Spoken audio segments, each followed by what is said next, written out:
Hey guys, it's Chris. I want to start something new here, at least try something new. During a dogsmanship session with Sky, we started to watch old footage of Otto, a dog that I rehabbed for some people in New Hampshire. It really fits into my narrative, which is it's not the dog, it's you. The problem with dog training today is that it's marketed and it's fast and it's easy.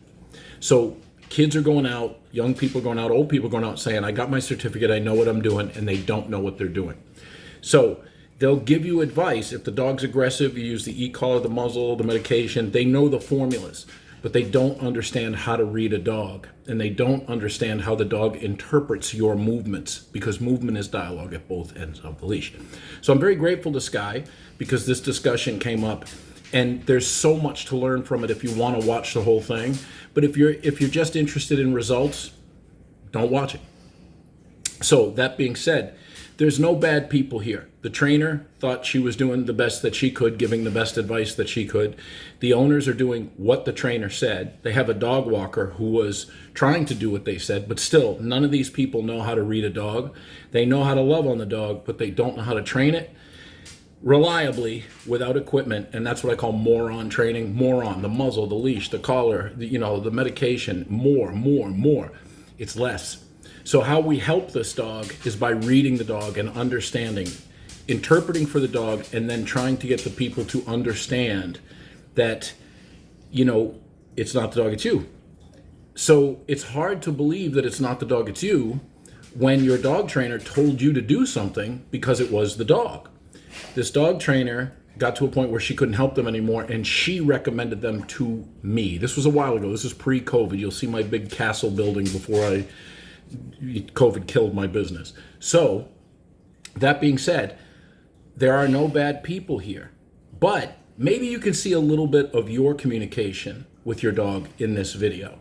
And maybe, just maybe, you'll start to understand that there is a dialogue there and it is in movement.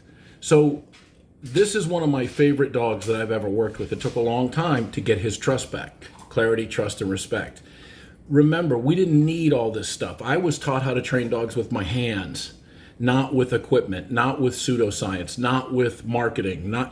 Marketing dog training is the biggest mistake anyone's ever made. So this is my message. This is what I do. Every situation's different. Every family's different. Sometimes the wife's into it. Sometimes the wife's not. Sometimes the husband's into it. Sometimes the husband's not.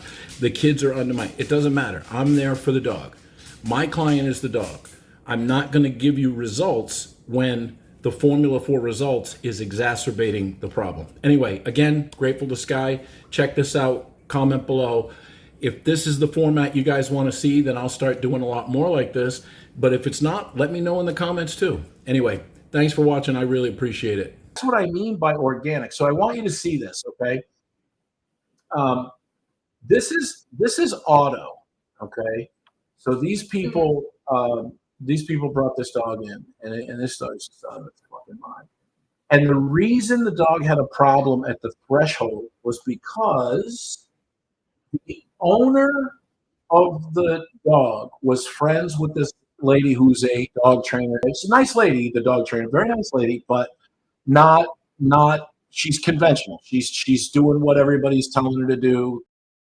She has a dog walker, and the dog got its foot caught on the crate door or pinched in it or something, and the dog barked like ouch, and the dog walker was like, oh, and didn't put the dog back in the crate because she said the dog was being aggressive, which scared the owners because the dog had never been aggressive before.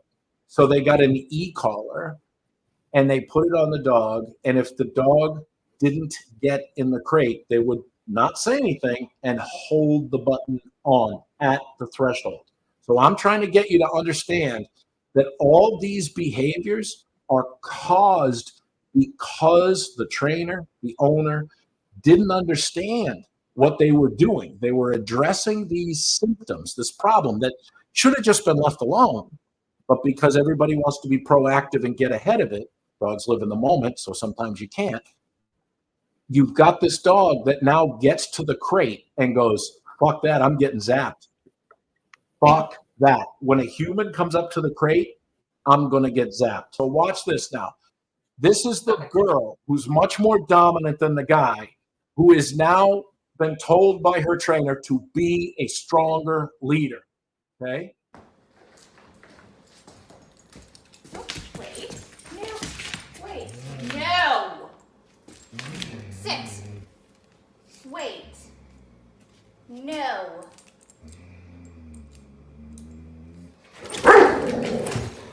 Back up. No. Back up.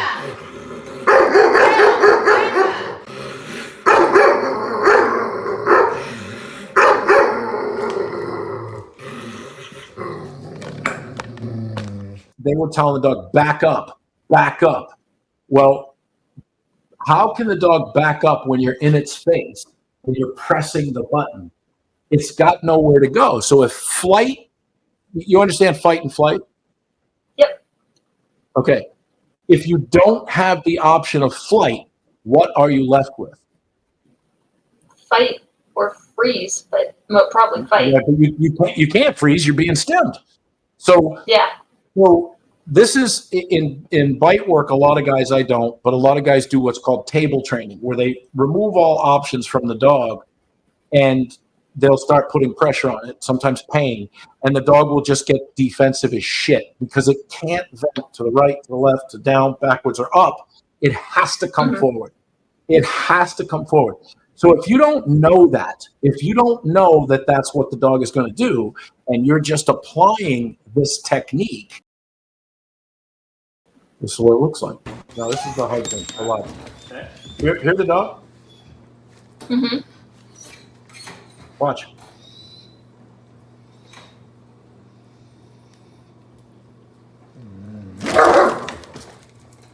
Right at the threshold. What happened? Right at the threshold. Not before it, right at it. Yeah. Watch.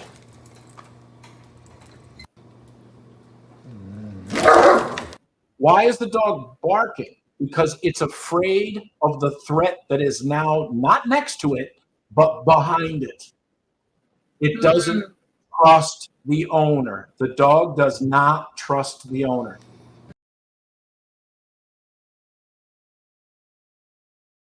So this is the husband again, and he's not getting it. He doesn't want to be part of it. He just wants to love on the dog. He just is, Right. I don't know what's happening, right? Okay. You're going to vibrate at the very same time that you say back up. It's a warning, the vibrate. If he pushes on it again with his nose, use the next button at the same time saying no back up. Don't let him pull you. You already hear this dog is like, fuck, fuck, fuck. Can you hear it? Yep.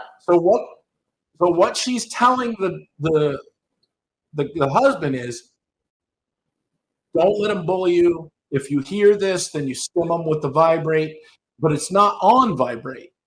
And then so watch, just watch. You're going to vibrate at the very same time that you say back up. It's a warning, the vibrate. If he pushes on it again with his nose, use the next button at the same time saying no back up. Don't let him pull you. So no one in this dog's entire 2 years on the planet has taught the dog what no back up means in a place where he can't back up. This is a very big dog. He's over 100 pounds. It's a fine crate. It's just he can't back up. Even if he knew what the words meant, he can't back up. Oh, she's saying back up in the crate. That's what you mean. Okay. Yeah, he's stuck. So, right. So now, and he's having frontal pressure put on him, right? Mm-hmm. That's personal pressure, right? Well, and he's getting a negative stim inside the crate. How is it supposed to be a place he wants to go? Well, no, it's always at the fucking threshold. Always at the threshold. So watch. He's panicking.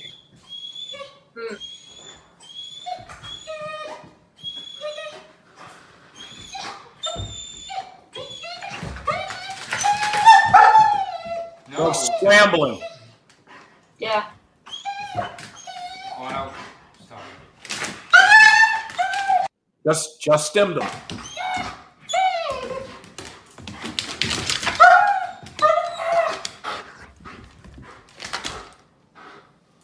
Circles. Oh, because he's trying to avoid.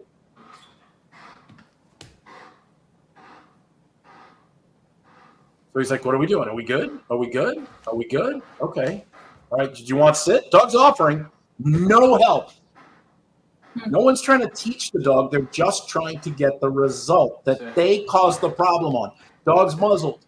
So the dog is really like, I don't fucking understand.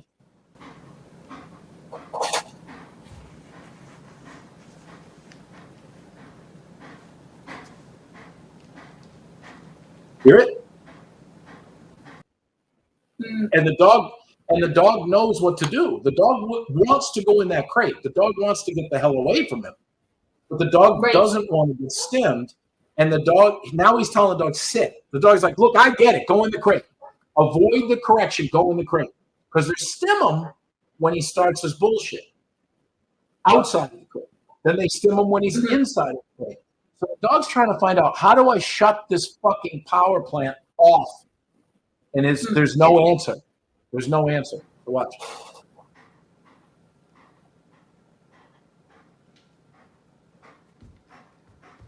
Took a step forward. He wants to go. He's showing willingness.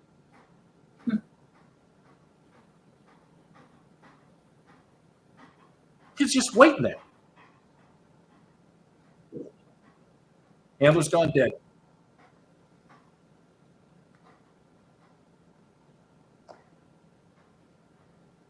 My guess is the handler wants to see the results of calm behavior before he puts him in, not realizing the stress. You'd think that, but remember, he's a very submissive dude with a very dominant wife. So what's he waiting for? Someone to tell him to put him in there? Yes. What are you waiting for? You just tell me it's okay? It's been recording you. You didn't tell me that. Yes, I did. Now, all this argument, it's supposed to be in couples counseling, is fucking happening while this dog is like, I don't like it here. I would like to go in the crate for 1,000 and not get stemmed. This is unclear communication from the dog sitter to the dog, from the trainer to the dog, from the dog trainer to the wife, from the wife to the dog, from the husband to the dog. And it's just all, this dog is like, look, just fucking everybody stop just loving me and giving me what I want and then fucking punishing me with electricity or prongs or whatever when I don't understand. And that's my biggest problem with the dog training industry is it's symptoms method, symptoms method, symptoms method. We have to educate people about what the dog is saying. And why is it saying it?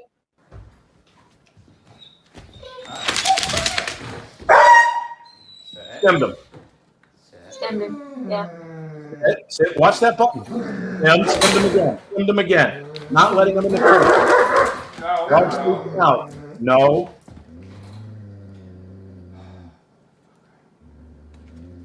The guy's frustrated. Oh, yeah. The dog's now urinating on the floor.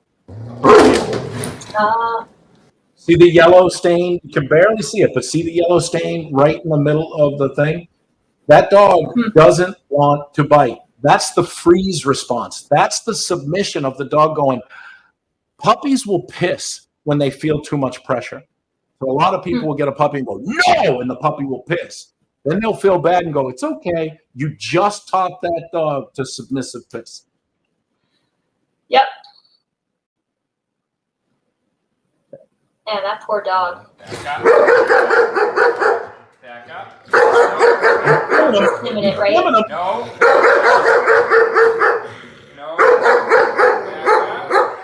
no back up is just for closing the door. I told you that. And why did you didn't zap him so hard when he was pulling. So how's that make you feel? Ugh, not great. Now let me tell you, Sucks these for people. everyone. Well, but the dog's the toilet that's getting all the shit in it. Yeah, sucks for the dog the most. Yeah, remember, these people are following orders to the letter as far as they're concerned, because movement is dialogue, not verbality. It's a really hard thing to get people to understand. So they sent me 5 videos of this. Her friend sent her to me, who's the trainer, and said, I don't know what's wrong with him. She's like, well, the dog is a lot of dog. I said, no, this is a wonderful dog that just doesn't trust. So the husband, who's, I'll say, not into the dog training, but very into the dog loving and doesn't want to change. He's not a leader. Yeah. He's not a leader at all.